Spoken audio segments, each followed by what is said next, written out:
제3부 색즉시공을 넘어서 1.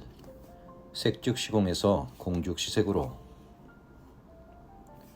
나는 지금 이 한국 불교가 그 본질상 상당히 왜곡된 상태라고 생각한다. 그 이유는 중국에서 불교가 수입된 이래로 그 수천 년 오랜 기간 동안 사람들이 색즉시공에만 매이고 걸려 있었기 때문이다. 이것이 바로 사람들이 그토록 의지하고 존중에 마지 않는 생각 속 논리의 힘이 빚어낸 결과이다. 그동안 이것을 벗어난 것은 원효대사의 정토 사상이 거의 유일한 게 아닐까 한다. 현재의 한국 불교는 일체를 다 공하다고 보는 무상주의이며, 그래서 중생들의 삶의 현장에서 그들의 아픔과 눈물, 그리고 막막한 현실을 위로하거나 그들의 삶의 방식을 천국으로 바꾸어 줄 생각은 안 한 채 고해의 바다에서 떠나 수행하여 부처가 되고 깨달아야 한다고만 외친다. 그들은 이렇게 제 분별 속에 빠져서 자연스러운 마음의 삶을 두 조각 내어 피안과 차안으로 철저하게 나누고 있다. 그래서 현실을 다 부정하거나 욕망과 번뇌의 세계로만 매도하고 일체를 다 부정하는 색즉시공을 외친다.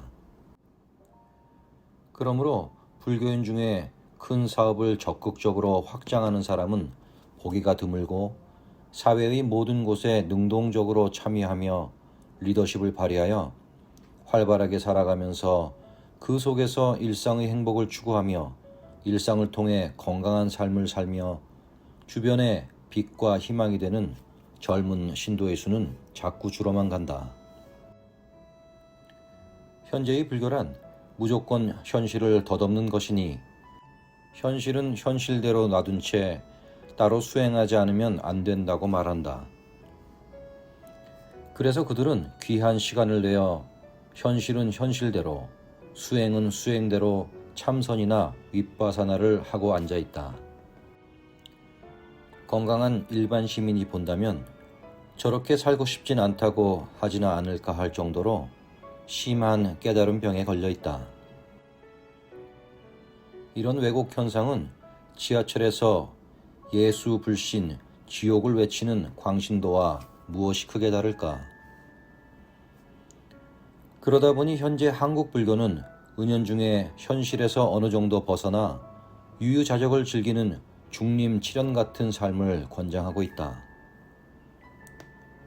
그래서 가난한 사람은 불교를 제대로 수행하거나 신앙하기가 힘들다. 그러한 여유로운 행태를 현실적으로 따라갈 수가 없기 때문이다. 이것은 혹시 과거 특권층에 기생하여 존속하던 한국 불교의 유산은 아닐까? 나는 이제 이런 폐해를 고칠 때가 되었다고 본다. 사실 색즉시공은 공즉시색과 둘이 아니다. 이것을 둘로 만든 게 바로 기존 불교의 오랜 고정관념이 이룩한 결과이며 칭찬할 수 없는 업적이다.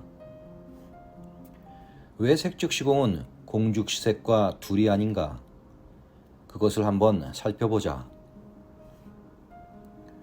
그 이유는 생각과 분별의 세계 속에서는 이 둘이 서로 다른 개념이지만 실제로 일어나는 자연의 현상이나 현실 속에서는 이 둘은 분리할 수 없는 채 반드시 서로 같이 생겨나고 같이 움직이고 있기 때문이다. 그래서 공은 공으로 끝나지 않으며 다시 색을 일으킨다. 색은 색으로 머무르지 않으며 다시 공으로 회귀한다. 하지만 그 공과 무는 허무의 것이 아니라 희망과 무한 가능성의 공과 무라서 온갖 형상과 모습의 색으로 재출현하는 것이다. 그러므로 이러한 색과 공이 동시에 공존하는 삶은 곧 있는 그대로 수행의 장이 되고 수행이 곧 삶이어야 한다. 하지만 사람들은 이 말을 또 일상 속에서 일상과 분리된 참선을 하고 윗바사나를 하라는 말로 오해한다. 이렇게 우리는 오랜 기간 익숙해진 습성 속에서 깨달음을 위한 방편, 관념적 수행법이 우대시되다 보니 오히려 본질, 실제적인 삶을 잠식하는 결과를 초래해왔다. 아무런 반성도 없이 말이다. 하지만 보라. 현대 기업들조차 먹고 살려고 끝없이 R&D, 연구 개발을 하는데 한국 불교는 참 무책임할 정도로 옛날 것만 파먹고 있다.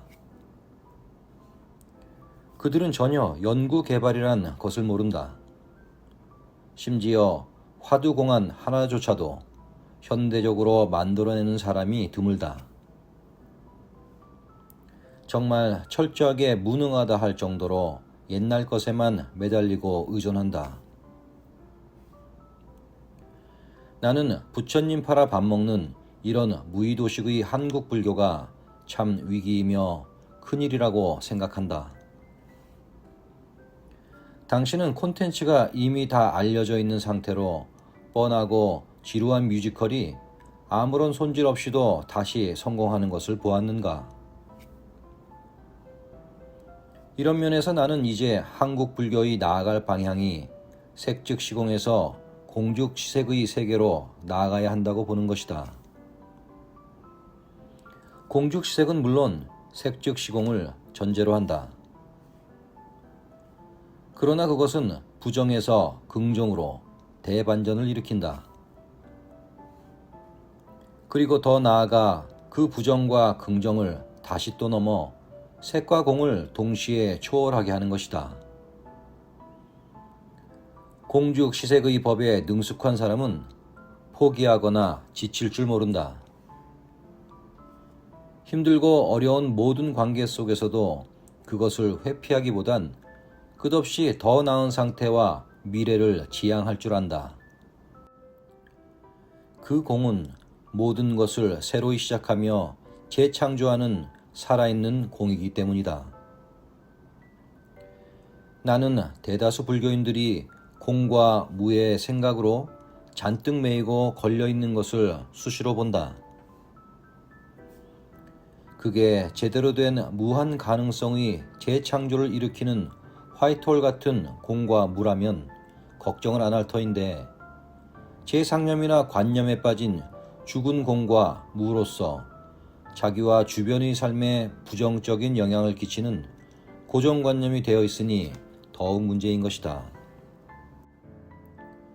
필자가 보기엔 깨달은 사람은 할 일이 없는 게 아니라 사실은 더 큰 일을 해야 하며 무량한 대자비심 속에 점점 더 그가 해야 할 일이 더 많아져야 정상이다. 깨달음을 얻는다는 것은 결코 존재의 끝이 아니라 고정관념에 빠진 인간, 존재 방식을 졸업하는 것일 뿐이다.